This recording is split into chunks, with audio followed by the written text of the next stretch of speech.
ವಿಠ್ಠಲ ರಕುಮಾಯಿ ಜ್ಯೋತಿಷ್ಯಾಲಯಕ್ಕೆ ಸ್ವಾಗತ ಸುಸ್ವಾಗತ. ಬನ್ನಿ. ರಾಕೇಶ್ ಪುರುಷ 24 ಏಪ್ರಿಲ್ 1984 8 ಗಂಟೆ 13 ಬೆಳಗ್ಗೆ ದಾವಣಗೆರೆಯಲ್ಲಿ ಜನನ. ಶ್ರವಣ ನಕ್ಷತ್ರ 4ನೇ ಪಾದ, ಮಕರ ರಾಶಿ, ವೃಷಭ ಲಗ್ನ. ನೋಡಿ ರಾಕೇಶ್ ಅವರಿಗೆ ಶ್ರವಣ ನಕ್ಷತ್ರ, ಮಕರ ರಾಶಿ, ವೃಷಭ ಲಗ್ನ. 9ನೇ ಮನೆಯಲ್ಲಿ ಶನಿ ಬಂದ, ಅಡ್ಡಿಲ್ಲ.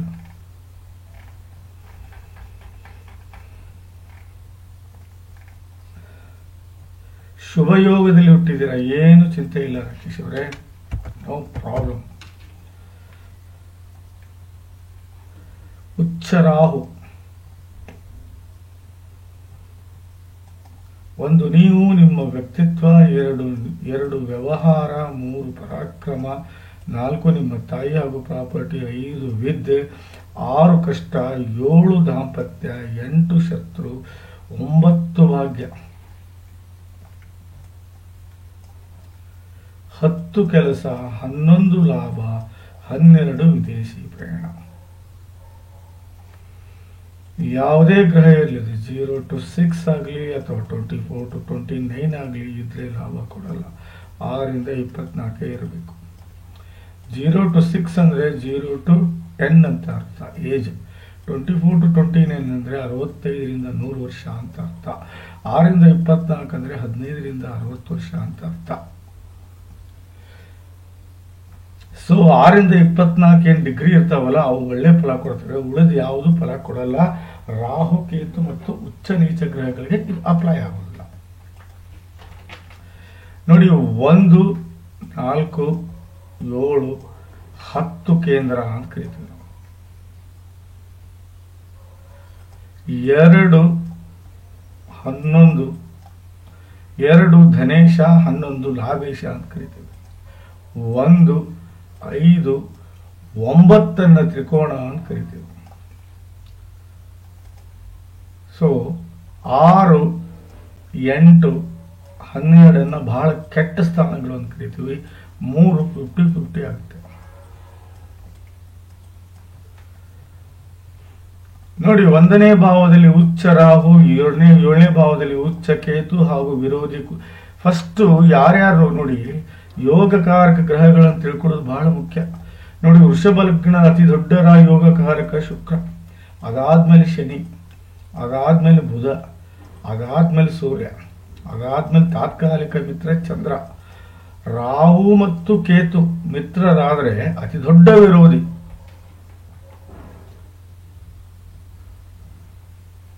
ಕುಜ ಹಾಗೂ ಗುರು. ಸೊ 7ನೇ ಮನೆಯಲ್ಲಿ ಅಂಗಾರಿಕ. ನೋಡಿ 1, 4, 7, 10 ಕೇಂದ್ರ ಅಂತ ಕರಿತೀವಿ. 1ನೇ ಭಾವದಲ್ಲಿ ಉಚ್ಚ ರಾಹು, 7ನೇ ಭಾವದಲ್ಲಿ ಸ್ವಂತ ಮನೆಯಲ್ಲಿ ಕುಜ ಹಾಗೂ ಕೇತು. ಇದನ್ನ ನಾವು ಕಾಳ ಸರ್ಪ ದೋಷ ಅಂತ ಕರಿತೀವಿ. ಕಾಳ ಸರ್ಪ ದೋಷ ಫಿಸಿಕಲಿ ಆಗಿರ್ಬೋದು, ಮೆಂಟಲಿ ಆಗಿರ್ಬೋದು, ಎಜುಕೇಶನ್ ವೈಸ್ ಆಗಿರ್ಬೋದು, ಫ್ಯಾಮಿಲಿ ವೈಸ್ ಆಗಿರ್ಬೋದು, ಫೈನಾನ್ಷಿಯಲ್ ವೈಸ್ ಆಗಿರ್ಬೋದು, ಏನೇ ಮಾಡಿದ್ರು ಅಷ್ಟು ಹೇಳ್ಕೊಳ್ಳೋಷ್ಟು ಇಂಪ್ರೂವ್ಮೆಂಟ್ ಕಾಣಲ್ಲ ನಿಮಗೆ. ಕಾರಣ ಕಾಳ ಸರ್ಪ ದೋಷ ಅಡ್ಡಗಾಲಾಗುತ್ತೆ. ದಯವಿಟ್ಟು ನನ್ನ ಮಾತು ಕೇಳಿ. ಹೌದು, ಈ ಕಾಳ ಸರ್ಪ ದೋಷದ ನಿವಾರಣೆ ಮಾಡ್ಕೊಳ್ಳಿ.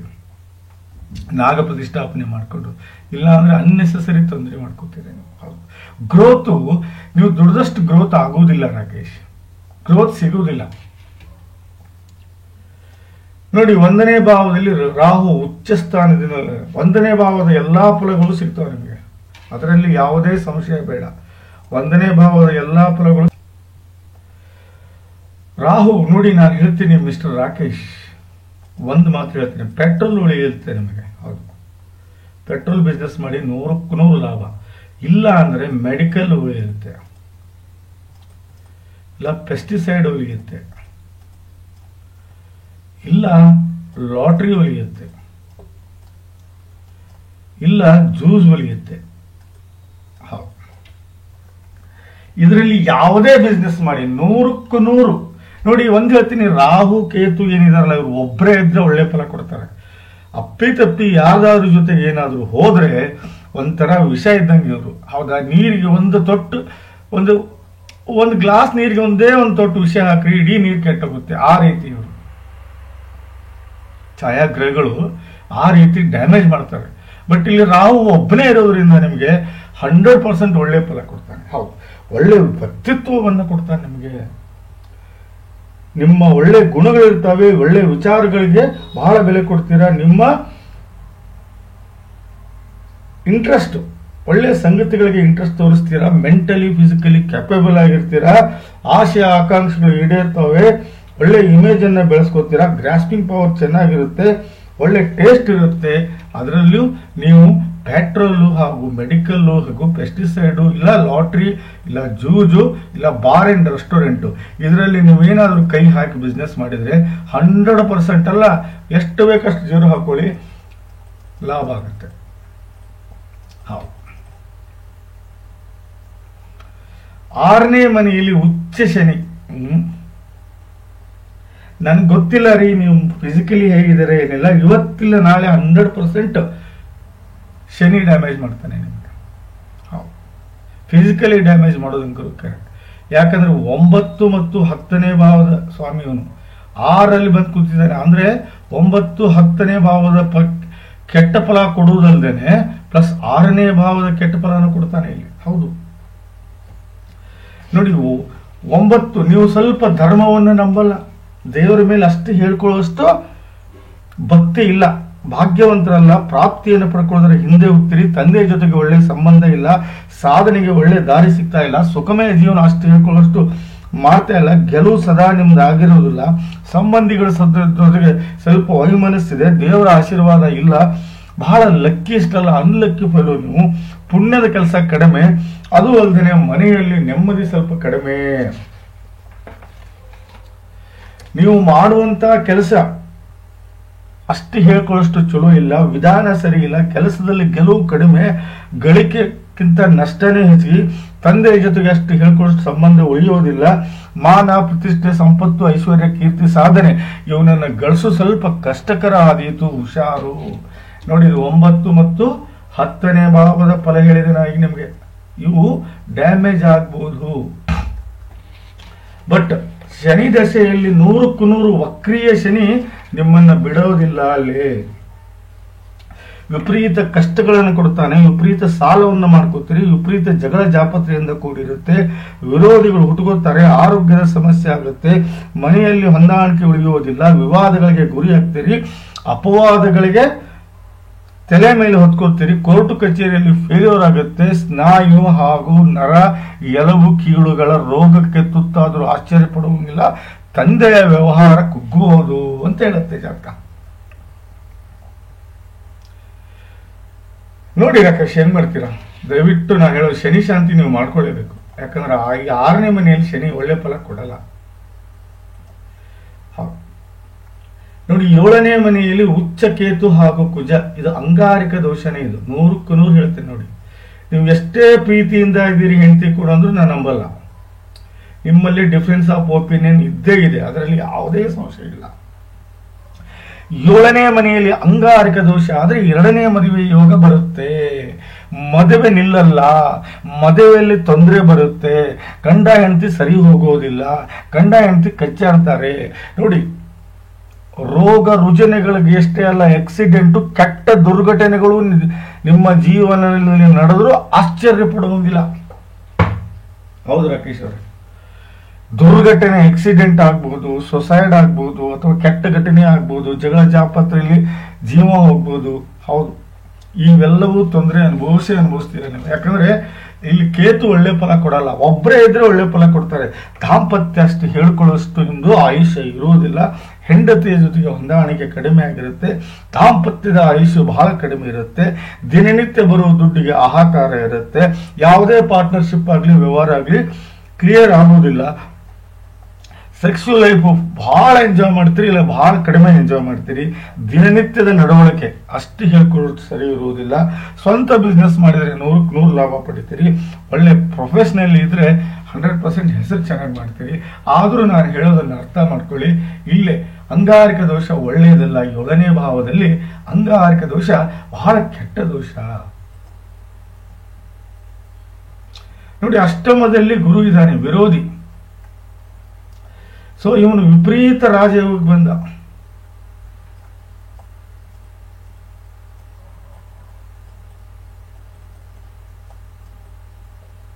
ದೊಡ್ಡ ರಾಜಯೋಗ ರೀ ಇದು, ವಿಪರೀತ ರಾಜಯೋಗ. ಹೌದು, ಯಾರ ಜಾತಕದಲ್ಲಿ ವಿಪರೀತ ರಾಜಯೋಗ ಆಗುತ್ತೋ ಬಹಳ ಪುಣ್ಯವಂತರವರು, ಬಹಳ ಎಕ್ಸ್ಟ್ರಾರ್ಡಿನರಿ ಯೋಗ ಇವೆಲ್ಲ. ನೋಡಿ ಎಷ್ಟು ವಿಚಿತ್ರ ಅಂದ್ರೆ, ಅಸ್ಯೂಮ್ ದಟ್ ಅವನ್ 18 ವರ್ಷ ದಶೆ ಇದೆ ಅನ್ಕೊಳ್ಳಿ, ಡಿವೈಡೆಡ್ ಬೈ 3 ಮಾಡಿ, 3 1 3 6 6 ವರ್ಷ ವಿಪರೀತ ಕಷ್ಟ ಕೊಡ್ತಾನೆ. ಅದು ಯಾವ ಲೆವೆಲ್ ಕಷ್ಟ ಕೊಡ್ತಾನೆ ಅಂದ್ರೆ, ನರಕ ನಿಮ್ಮ ಮನೆ ಪಕ್ಕಕ್ಕೆ ಇದೆ ಅನ್ಬೇಕು, ನರಕ ನಮ್ಮನೇನೆ ಇರಬೇಕು.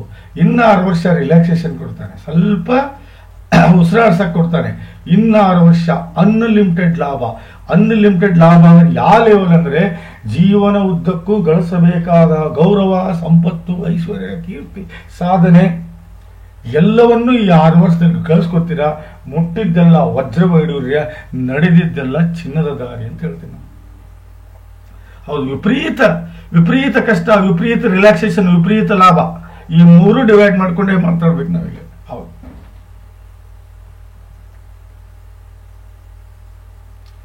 ಚಂದ್ರ 3ನೇ ಮನೆಯಲ್ಲಿದ್ದಾನೆ, 9ನೇ ಮನೆಯಲ್ಲಿದ್ದಾನೆ. ದಯವಿಟ್ಟು ಒಳ್ಳೆ ನಕ್ಷತ್ರ ಶ್ರವಣ ನಕ್ಷತ್ರ. ಟೋಟಲ್ 27 ನಕ್ಷತ್ರಗಳಲ್ಲಿ ಅತಿ ಶ್ರೇಷ್ಠ ನಕ್ಷತ್ರ ಶ್ರವಣ ನಕ್ಷತ್ರ ಅಂತ ಹೇಳ್ತೀನಿ ನಾನು. ಹೌದು, ಸೊ ಇಲ್ಲಿ ಏನಾಗುತ್ತೆ ಅಂದ್ರೆ ನೋಡಿ, ಚಂದ್ರ 9ನೇ ಮನೆಯಲ್ಲಿ ಇರೋದ್ರಿಂದ ನೀವು ನೀರಿಗೆ ಸಂಬಂಧಿಸಿದ, ಇಲ್ಲ ಭೂಮಿಗೆ ಸಂಬಂಧಿಸಿದ, ಇಲ್ಲ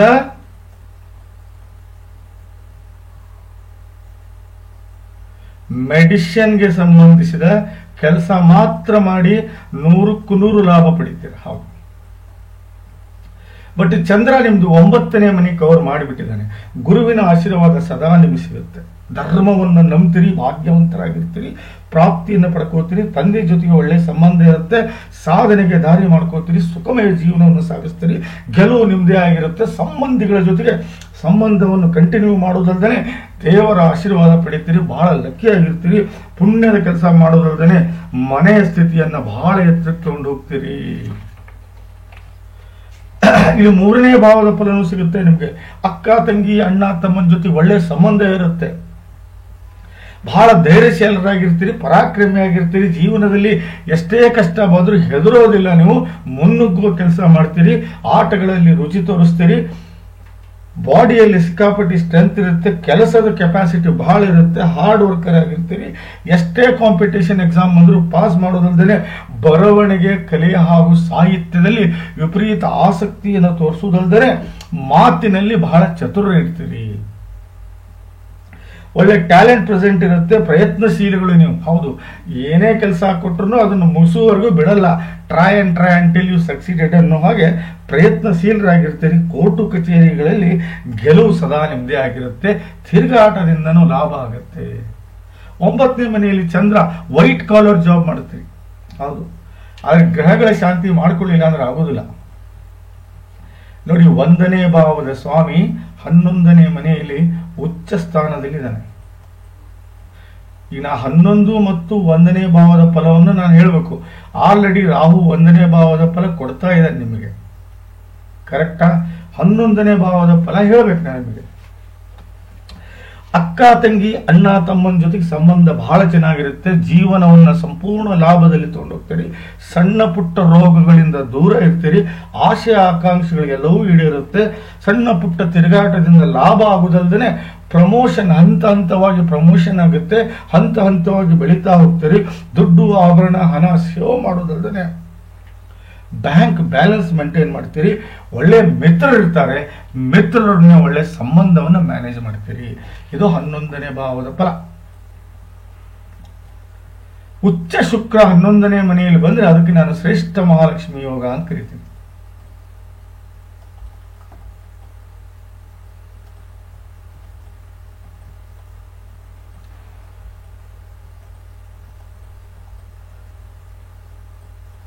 ಯಾರ ಜಾತಕದಲ್ಲಿ ಶ್ರೇಷ್ಠ ಮಹಾಲಕ್ಷ್ಮಿ ರಾಜಯೋಗ ಆಗುತ್ತೋ ಬಹಳ ಪುಣ್ಯವಂತರು.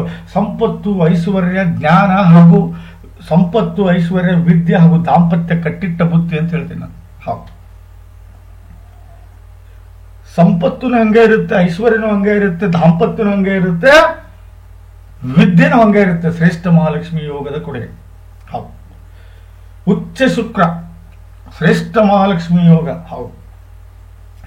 ಯಾರ ಜಾತಕದಲ್ಲಿ ಶ್ರೇಷ್ಠ ಮಹಾಲಕ್ಷ್ಮಿ ಯೋಗ ಆಗುತ್ತೋ ಅವ್ರಿಗೆ ಒಳ್ಳೆ ತಂದೆ ತಾಯಿ, ಅಣ್ಣ ತಮ್ಮ, ಅಕ್ಕ ತಂಗಿ, ಯಶಸ್ಸು, ಆರೋಗ್ಯ, ಐಶ್ವರ್ಯ, ಕೀರ್ತಿ, ಸಕಲ ಸಮರ್ಪಕ ಸಂಪೂರ್ಣ ಫಲವನ್ನು ಅನುಭವಿಸುವುದಲ್ದೇ ಒಳ್ಳೆ ಸಂಪತ್ತು, ಒಳ್ಳೆ ಐಶ್ವರ್ಯ, ಒಳ್ಳೆ ಪ್ರಾಪರ್ಟಿ, ಒಳ್ಳೆ ಜ್ಞಾನ, ವಿದ್ಯೆ, ಬುದ್ಧಿ, ಒಳ್ಳೆ ದಾಂಪತ್ಯ, ಒಳ್ಳೆ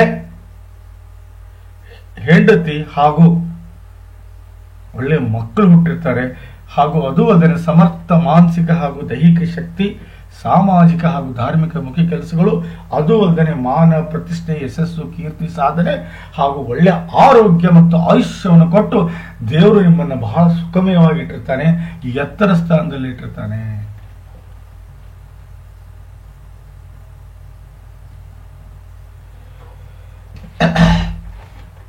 ನೋಡಿ, 5ನೇ ಭಾವದ ಸ್ವಾಮಿ 12ನೇ ಮನೆಯಲ್ಲಿ ಅಸ್ತಂಗತ ಆಗಿದ್ದಾನೆ. ಸೂರ್ಯ ಎಲ್ಲಿದ್ರು ಫಲ ಕೊಡ್ತಾನೆ, ಉಚ್ಚ ಸೂರ್ಯ ಎಲ್ಲಿದ್ರು ಫಲ ಕೊಡ್ತಾನೆ, ತಲೆ ಕೆಡಿಸ್ಕೋಬೇಡಿ. ಹೌದಾ? ವಿದೇಶಿ ಯೋಗ ಇದೆ ನಿಮಗೆ, ವಿದೇಶಕ್ಕೆ ಹೋಗ್ಬೋದು ನೀವು. ಹೌದು, ವಿದೇಶಿ ಯೋಗ ಇದೆ. ಬಟ್ 5ನೇ ಭಾವದ ಸ್ವಾಮಿ 12ರಲ್ಲಿ ಹೋಗಿದ್ದಾನೆ. ಸ್ವಲ್ಪ ದಾಂಪತ್ಯದಲ್ಲಿ ಕೊರತೆ ಇರಬೇಕಲ್ಲ ನಿಮಗೆ. ಎಜುಕೇಶನ್ ಸ್ವಲ್ಪ ಪ್ರಾಬ್ಲಮ್ ಆಗಿರ್ಬೋದು, ದಾಂಪತ್ಯದ ವಿಚಾರದಲ್ಲಿ ಸ್ವಲ್ಪ ತೊಂದರೆ ಆಗಿರ್ಬೋದು, ಸೆಕ್ಸುವಲಿ ನೀವು ಹ್ಯಾರಾಸ್ ಆಗಿರ್ಬೋದು, ಇಲ್ಲ ಮಕ್ಕಳು ಬೇಗ ಹುಟ್ಟದೇ ಹೋಗಿರ್ಬೋದು, ಮಕ್ಕಳು ಹುಟ್ಟಿದ್ರು ಮಕ್ಕಳಿಂದ ನೀವು ಹಿಂಸೆ ಅನುಭವಿಸ್ತೀರಿ, ಸುಖ ಪಡೆಯೋಕ್ಕಾಗೋದಿಲ್ಲ, ಒಳ್ಳೆ ಟ್ಯಾಲೆಂಟ್ ಇರೋದಿಲ್ಲ, ಪಾಪ್ಯುಲಾರಿಟಿ ಬಹಳ ಕಡಿಮೆ ಇರುತ್ತೆ, ಎಲ್ಲರ ಪ್ರೀತಿ ಪ್ರೇಮವನ್ನು ಅನುಭವಿಸೋಕ್ಕಾಗಲ್ಲ, ಕಾಂಪಿಟೇಷನ್ ಅಂದರೆ ಜೀವನದಲ್ಲಿ ಬೆಳವಣಿಗೆಗೆ ಕುಂಠಿತ ಆಗುವುದಲ್ಲದೆ ಸುಖ ಶಾಂತಿಗೂ ಅಡ್ಡಪಟ್ಟ ಆಗುತ್ತೆ, ಕಷ್ಟಗಳು ಸದಾ ಬರ್ತಾ ಇರ್ತವೆ, ಸಾಧನೆಗೆ ದಾರಿ ಇರುವುದಿಲ್ಲ, ನೆಮ್ಮದಿ ಬದುಕನ್ನ ಸ್ವಲ್ಪ ಕಷ್ಟಕರ ಆಗುತ್ತೆ. 5ನೇ ಭಾವದ ಸ್ವಾಮಿ ಏನು 12ರಲ್ಲಿದ್ದಾನೆ. ಹಾಗೂ 2ನೇ ಭಾವದ ಸ್ವಾಮಿ ನೋಡಿ, 2ನೇ ಭಾವದ ಸ್ವಾಮಿನೂ ಹೋದ, 2ನೇ ಭಾವದ ಸ್ವಾಮಿನೂ ಹೋದ ಇವನು. ಹೌದಾ? 5ನೇ ಭಾವದ ಫಲ ನಿಮ್ ಕವರ್ ಆದ್ರೂ ಆಗ್ಬೋದು, ಯಾಕಂದ್ರೆ ಶುಕ್ರ ನೋಡ್ತಾ ಇದ್ದಾನೆ ಇಲ್ಲಿ 5ನೇ ಭಾವನ. ಹೌದಾ? ವಿಪರೀತ ರಾಜಯೋಗದಲ್ಲಿ ಗುರು ಇದ್ದವನು ಅವನು ಇಲ್ಲಿ ನೋಡ್ತಾ ಇದ್ದಾನೆ 2ನೇ ಭಾವ. ಕವರ್ ಆದ್ರೂ ಆಗ್ಬೋದು, ಬಹಳ ಕಷ್ಟ. ಸ್ವಲ್ಪ ವ್ಯವಹಾರಗಳಲ್ಲಿ ಫೇಲ್ಯೂರ್ ಅನಿಸ್ಬೋದು, ಬಿಹೇವಿಯರಲ್ಲಿ ವ್ಯತ್ಯಾಸ ಕಾಣ್ಬೋದು, ಕೆಟ್ಟ ಹ್ಯಾಬಿಟ್ಸ್ ಅನ್ನು ಕಲಿಯಬಹುದು, ನಡವಳಿಕೆಯಲ್ಲಿ ವ್ಯತ್ಯಾಸ ಕಾಣಬಹುದು, ದುಡ್ಡಿನ ಒಳಹರಿವು ಮತ್ತು ಹೊರಹರಿವಿನಲ್ಲಿ ಸಮತೋಲನ ಇಲ್ಲದೆ ಹೋಗ್ಬೋದು, ಸಂಬಂಧಿಗಳ ಜೊತೆಗೆ ಸಹಾಯ ಸಿಗದೆ ಹೋಗ್ಬೋದು, ಹೊಂದಾಣಿಕೆಯ ಬದುಕು ಬಹಳ ಕಷ್ಟ ಆಗ್ಬೋದು, ಊಟದ ವಿಚಾರದಲ್ಲಿ ತಗಾದೆ ತೆಗೆಯಬಹುದು, ಪರಿವಾರದ ಸ್ಥಿತಿ ಅಷ್ಟು ಹೇಳ್ಕೊಳ್ಳೋಷ್ಟು ಸರಿಯಾಗಿ ಇರಲಿಲ್ಲ, ಅದು ಅಲ್ಲ ಮಾತಿನಲ್ಲಿ ಸ್ವಲ್ಪ ವರಸೆ ಬರ್ಬೋದು, ಸಿಟ್ಟಿನಿಂದ ಮಾತಾಡೋದು, ರಫ್ ಆಗಿ ಮಾತಾಡೋದು, ಮತ್ತೊಬ್ಬರಿಗೆ ಚುಚ್ಚಿ ಮಾತಾಡೋದು, ಈ ರೀತಿ ಮಾತನ್ನು ನೀವು ಕಲಿಬಹುದು. ಇನಿಷಿಯಲಿ ಸ್ಟಡಿ ಅಷ್ಟು ಹೇಳ್ಕೊಳ್ಳೋಷ್ಟು ಆಗೋದಿಲ್ಲ, ಸ್ವಲ್ಪ ನೆಮ್ಮದಿಯ ಬದುಕು ಕಷ್ಟ ಆಗುತ್ತೆ ಅಂತ ಜಾತಕ ಹೇಳ್ತಾ ಇದೆ. ಮಿಸ್ಟರ್ ರಾಕೇಶ್, ಭಾವ 2 ಮತ್ತು 5 ಕೆಟ್ಟಿದೆ. ನಾನು ಹೇಳೋದನ್ನ ಸರಿಯಾಗಿ ಅರ್ಥ ಮಾಡ್ಕೊಳ್ಳಿ. 5 ಕೆಟ್ಟಿದೆ, 2 ಕೆಟ್ಟಿದೆ, ಅರ್ಥ ಮಾಡ್ಕೊಳ್ಳಿ. 10 ಕೆಟ್ಟಿದೆ, 7ನೇ ಭಾವ ಕೆಟ್ಟಿದೆ. This is okay, this is okay, this is okay, this is not okay, this is okay, this is okay, this is okay, this is okay, this is not okay.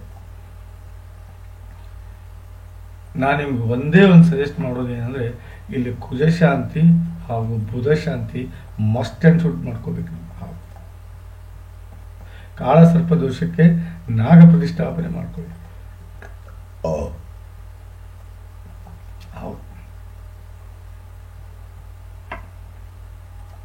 ನೋಡಿ, ಗುರು ಸೀದಾ ವಿಪರೀತ ರಾಜ್ಯಗಳಿದ್ದವನು ಸೀದಾ ನಿಮ್ಮ 12ನೇ ಭಾವ ನೋಡ್ತಾನೆ, ಪ್ಲಸ್ ನಿಮ್ಮ 2ನೇ ಭಾವ ನೋಡ್ತಾನೆ, ಪ್ಲಸ್ ನಿಮ್ಮ 4ನೇ ಭಾವ ನೋಡ್ತಾನೆ. ಗುರು ನೋಡಿ 5ರಲ್ಲಿ ನಿಮಗೆ ವಿದೇಶಿ ಯೋಗ ಬರುತ್ತೆ. ಹೌದು, ವಿದೇಶಕ್ಕೆ ಹೋಗಿ ನೀವು ಸೆಟ್ಲ್ ಆಗ್ಬೋದು, ಇಲ್ಲ ವಿದೇಶದಲ್ಲಿ ಕೆಲಸ ಮಾಡ್ಬೋದು 100%. ಬಟ್ ಶನಿ ಬಹಳ ಡ್ಯಾಮೇಜ್ ಮಾಡ್ತಾನೆ ನಿಮಗೆ. ನೋಡಿ, ಅಷ್ಟಮ ನೋಡಿ ವಿಪರೀತ ಸಾಲಕ್ಕೆ ಗುರಿ ಮಾಡ್ತಾನೆ.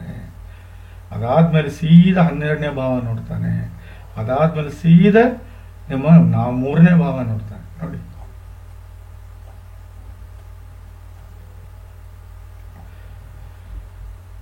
ನಾನು ಇಷ್ಟೇ ಹೇಳೋದು, ನೀವು ಕುಜ ಶಾಂತಿ ಮಾಡ್ಕೊಳ್ಳಿ, ಬುಧ ಶಾಂತಿ ಮಾಡ್ಕೊಳ್ಳಿ, ಇಷ್ಟೇ. ರಾಹುಕೇತು ಅಷ್ಟೇನು ಅವಶ್ಯಕತೆ ಇಲ್ಲ. ಹೌದು, ದಯವಿಟ್ಟು ಕೆಂಪು ಬಣ್ಣದ ಬಟ್ಟೆಯನ್ನು ಧರಿಸಬೇಡಿ, ಕೆಂಪು ಬಣ್ಣದ ವಸ್ತುಗಳನ್ನು ಉಪಯೋಗಿಸಬೇಡಿ. ನೋಡಿ, ಲಗ್ನದಲ್ಲಿ ಶನಿ ನೀಚ ಇದ್ದಾನೆ, ಸೊ ದಾಂಪತ್ಯ ಬಹಳ ಕಷ್ಟ ಇದೆ ಸರ್ ನಮಗೆ. ನೋಡಿ, 4ನೇ ಮನೆಯಲ್ಲಿ ವಿಪರೀತ ರಾಜಯೋಗ ಕುಜ ಇದು ಆಗಿದ್ದಾನೆ, ಹೌದಾ. 9ನೇ ಮನೆ ಸ್ವಾಮಿ 6ರಲ್ಲಿ ಬಂದಿದ್ದಾನೆ.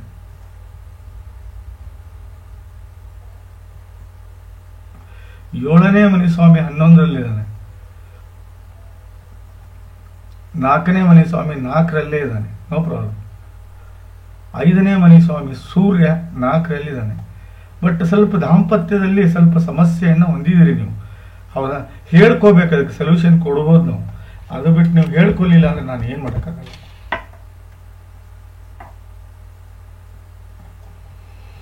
ಕೆಲಸದ ವಿಚಾರವಾಗಿ ವಿಷಯೋಗ ಆಗಿದೆ ನೋಡಿ, ಆರೋಗ್ಯದ ಸಮಸ್ಯೆ ಬಹಳ ಕಾಡ್ತಾ ಇದೆ. ಇಲ್ಲಿ ಕುಜ ನೀಚ, 3ನೇ ಮನೆಯಲ್ಲಿ ಶುಕ್ರ, ಬುಧ 2ನೇ ಮನೆಯಲ್ಲಿ. ಸ್ವಲ್ಪ ಕೆಲಸದ ತೊಂದರೆನೂ ಭಾಳ ಇದೆ ನಿಮಗೆ. ಕೆಲಸ ಅಷ್ಟು ಹೇಳ್ಕೊಳ್ಳುವಷ್ಟು ಸ್ಯಾಟಿಸ್ಫ್ಯಾಕ್ಷನ್ ಆಗ್ತಾ ಇಲ್ಲ ಅಂತ ಜಾತಕ ಹೇಳ್ತಾ ಇದೆ.